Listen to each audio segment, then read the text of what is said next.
अस्सलाम वालेकुम स्टूडेंट्स। उम्मीद करता हूँ कि आप सब खैरियत से होंगे और अपनी ज़िंदगी को अच्छा गुजार रहे होंगे। आज का जो हमारा टॉपिक है कंप्यूटेशनल थिंकिंग एल्गोरिथम चैप्टर 2 से है।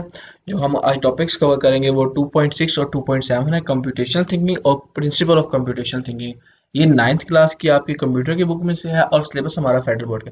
मैं कोशिश करूंगा कि तमाम जो क्वेश्चंस फेडरल बोर्ड में आ सकते हैं या कॉम्पिटेटिव एग्जाम में आ सकते हैं उन सबको कवर करने की कोशिश की जाए। तो बिना वक्त ज़ाय किए हम अपने टॉपिक की तरफ चलते हैं। कंप्यूटेशनल थिंकिंग हमारे पास प्रॉब्लम सॉल्विंग का ऐसा प्रोसेस है जिसमें हम अपनी कॉम्प्लेक्स प्रॉब्लम्स को डिवाइड करते हैं।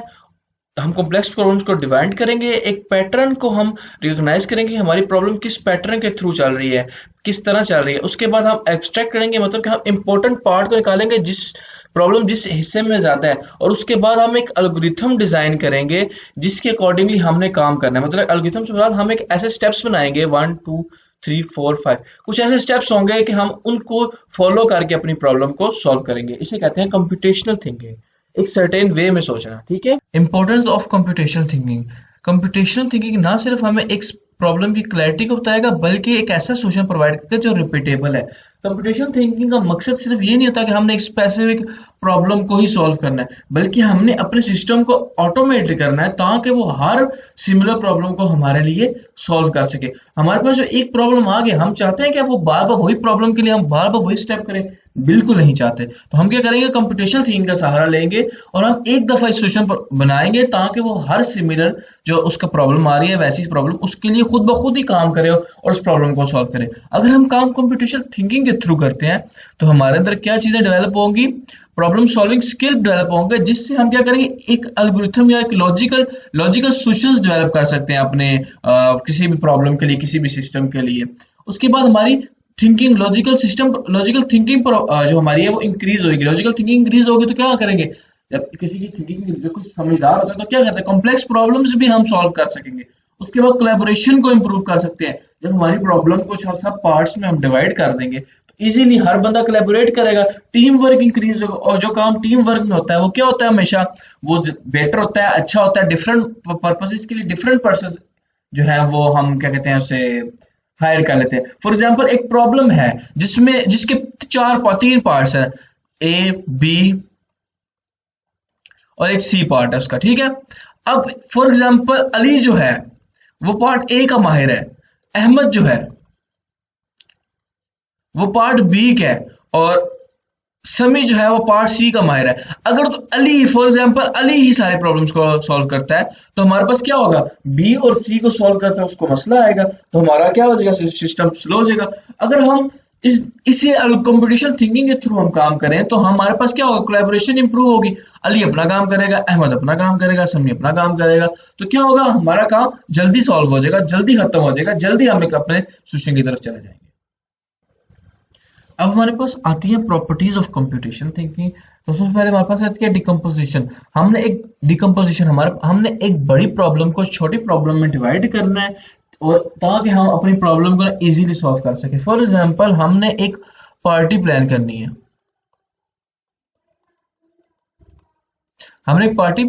है, तो हम क्या करेंगे, सबसे पहले हम करेंगे जी पार्टी में जो है बलून ले आएंगे हम। फॉर एग्जांपल ए जो है वो बलून लेके आएगा, बी जो है वो लेके आएगा खाने का सामान लेके आएगा, और जो सी है ना वो पार्टी की जो है ना वो गेस्ट को लिस्ट बनाएगा। ए जो है वो डेकोरेशन कर रहा है। तो हमने क्या किया, एक बड़ी प्रॉब्लम को छोटे छोटे पार्ट्स में डिवाइड करें तो क्या हो गया, हमारा काम जो है वो डिवाइड हो गया, इजी हो गया। और हमने क्या किया, अपनी प्रॉब्लम को एक डिकम्पोज कर लिया, छोटे छोटे पार्ट्स में डिवाइड कर लिया, सिंपल कर लिया। ठीक है।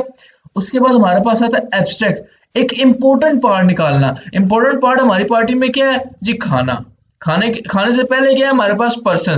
तो हम पहले एक इंपॉर्टेंट पार्ट पे फोकस करेंगे, अब हम एक बाकी अननेसेसरी डिटेल को हम छोड़ देंगे कि वो कहाँ से आ रहे हैं, कैसे आ रहे हैं।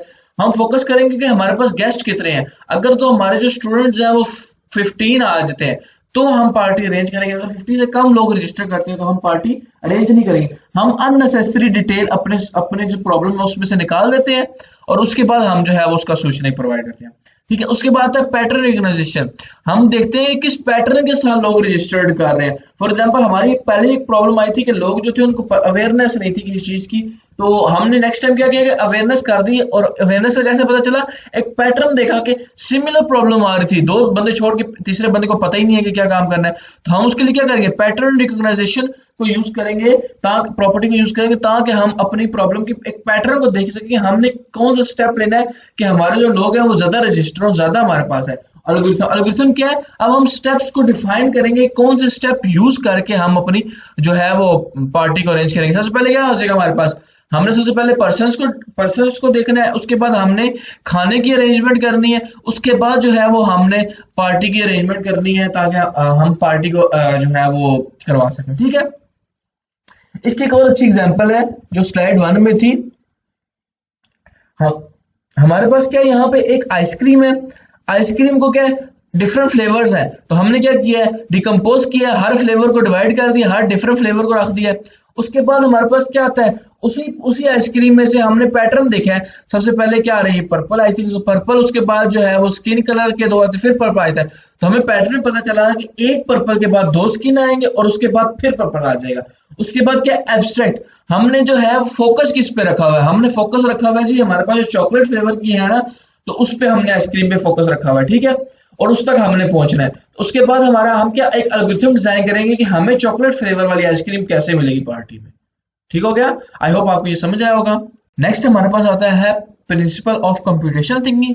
इसमें हमारे पास दो ही होते हैं, एल्गोरिथम थिंकिंग और हमारे पास होती है लॉजिकल थिंकिंग। लॉजिकल थिंकिंग क्या होता है, हमने प्रॉब्लम को स्पेसिफिक लॉजिक में ही सोचना है, मतलब एक स्पेसिफिक सिनेरियो के अकॉर्डिंगली ही सोचना है। अगर हमारे पास प्रॉब्लम मैथ की है तो हम उसको उर्दू में सॉल्व नहीं करेंगे या इंग्लिश में सॉल्व नहीं करेंगे, हम उस प्रॉब्लम को उसी मैथ के अकॉर्डिंगली देखेंगे कि इस प्रॉब्लम का क्या सोल्यूशन होगा और क्या सिनेरियो हो सकता है, और हम उन्हीं फैक्टर्स को देखेंगे जो रिलेटेड टू मैथ होंगे, और फिर हम एक बेस्ट सोल्यूशन की तरफ जा सकते हैं। लॉजिकल थिंकिंग क्या होती है, सोल्यूशन को उस मेथड में सोचना कि यार ये जो हमारे पास आई है प्रॉब्लम, ये किस जगह पे आई है और ये कैसे आई है और इसका क्या सोल्यूशन है, मतलब कि कौन सी जगह पे आई है, कैसी प्रॉब्लम है ये, और फिर इसका क्या सोल्यूशन है। अगर हमारे पास प्रॉब्लम मैथ की आ रही है, हम मैथ के अकॉर्डिंग सोचेंगे तब हमारे पास सही सोल्यूशन आएगा। ये ना हम प्रॉब्लम मैथ की आई है, हम उर्दू के अकॉर्डिंगली सोच रहे हैं तो सोल्यूशन तो हम तक नहीं पहुंच सकते ना। तो लॉजिकल थिंकिंग क्या कहती है, उसी स्पेसिफिक मैनर में सोचो, उसी स्पेसिफिक पैटर्न से सोचो, उसी स्पेसिफिक डोमेन में सोचो ताकि आप एक बेस्ट सोल्यूशन तक पहुंच सको। उसके बाद हमारे पास क्या आता है, एल्गोरिथमिक थिंकिंग आती है। एल्गोरिथमिक थिंकिंग क्या है, स्टेप्स है। एल्गोरिथम क्या होता है, हमारे पास प्रोवाइड करता है, स्टेप प्रोवाइड करता है कि हम एक प्रॉब्लम को सॉल्व कर सके। तो हमारे पास एल्गोरिथम क्या, क्योंकि कंप्यूटर कोई भी काम जो है वो मैजिकली नहीं करता, उसको एक जो है वो पैटर्न चाहिए कि मैंने ये काम इस तरह करना है, फिर ये काम करना है, फिर ये काम करना है, फिर ये काम करना है। तो हम एक एल्गोरिथम डिजाइन करेंगे जो हमारे प्रॉब्लम को डिफाइन करने के बाद हम जो अपनी प्रॉब्लम के ऊपर आएंगे उसको सॉल्व करने के ऊपर, तो उसके लिए हम क्या करेंगे, एक एल्गोरिथम को डिजाइन करेंगे कि हम ये स्टेप परफॉर्म करेंगे, यही स्टेप को यूज करेंगे, तो हम जो है वो अपनी सोल्यूशन तक पहुंच सकते हैं। एल्गोरिथम थिंकिंग के थ्रू हम एक बड़ी प्रॉब्लम को स्मॉल पार्ट्स में डिवाइड करके उसका एक बेस्ट सोल्यूशन निकालते हैं। उसके बाद हमारे पास आ जाती है एल्गोरिथम थिंकिंग की एक एग्जांपल। फॉर एग्जाम्पल, हमने जो लार्जेस्ट नंबर निकालना है, largest number of 3 unequal number में से हमने एक बड़ा नंबर निकालना है। सबसे पहले हमने आईओपी चार्ट पढ़ा था। अगर आईओपी चार्ट के बारे में आपको नहीं पता तो आप पिछली वीडियो देख सकते हैं, डिस्क्रिप्शन में मैं उसका लिंक डाल दूंगा।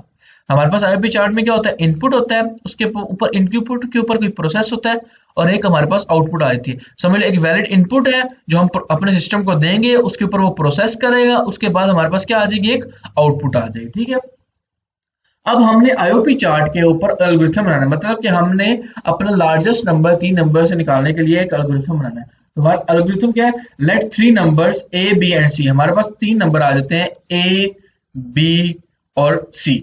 हम फॉर एग्जांपल हम ले लेते हैं ए को 5, बी को ले लेते हैं 10 और सी को ले लेते हैं हम 20। ठीक है, अब हम चेक करेंगे if A is the largest, तो स्टेप 1 हमारे पास क्या होगा, अगर हम अब चेक कर रहे हैं ए को हम ले रहे हैं, अब ए को हम दोनों के साथ कंपेयर कर रहे हैं। हम कह रहे हैं अगर ए लार्जर है, मतलब ए बड़ा है बी से और ए बड़ा है सी से, तो हमारे पास स्टेप क्या होगा, ए इज लार्जर, ठीक है। अब चेक करेंगे, ए जो हमारे पास है वो 5 है, बी हमारे पास 10 है, तो ये ए बी से बड़ा नहीं है, ए जो है वो सी से बड़ा है नहीं है, तो हम किसकी तरफ चलेंगे, हम अगले स्टेप की तरफ चलेंगे। फॉर एग्जांपल हमारा 2 स्टेप नहीं सही था, ए लार्जर नहीं था। आगे हमारे पास क्या है जी, सेकंड स्टेप क्या है, if A is larger stop the process, otherwise process the step 4। अगर जो है वो ए लार्जर है तो हम प्रोसेस को स्टॉप कर देंगे, मतलब कि हम अपने रिजल्ट तक पहुंच गए। अगर तो नहीं है तो हम बी को चेक करेंगे, क्या बी लार्जर है, बी जो है वो ग्रेटर देन ए है और बी जो है वो ग्रेटर देन सी है। अगर ठीक है तो प्रोसेस को स्टॉप कर दो, अगर नहीं है तो हम स्टेप 3 की तरफ चलते हैं। उसके बाद हम क्या चेक करेंगे कि सी जो है वो ग्रेटर देन ए है और सी जो है वो ग्रेटर देन बी है। अगर तो ये ठीक है तो हम क्या परफॉर्म कर देंगे जी, B C is greater than A and B, तो इन तीनों में से एक सॉल्यूशन निकलेगा। तो यही सारे पॉसिबल स्टेप जो है वो हम इसके लिए यूज कर सकते हैं। उम्मीद करता हूं आपको ये सारा समझ आया होगा और एग्जाम्पल भी आपको समझ आई होगी। अगर किसी का कोई क्वेश्चन है तो वो कमेंट सेक्शन में पूछ सकता है। मिलते हैं नेक्स्ट वीडियो में, तब तक के लिए ख्याल रखिएगा। अल्लाह हाफिज।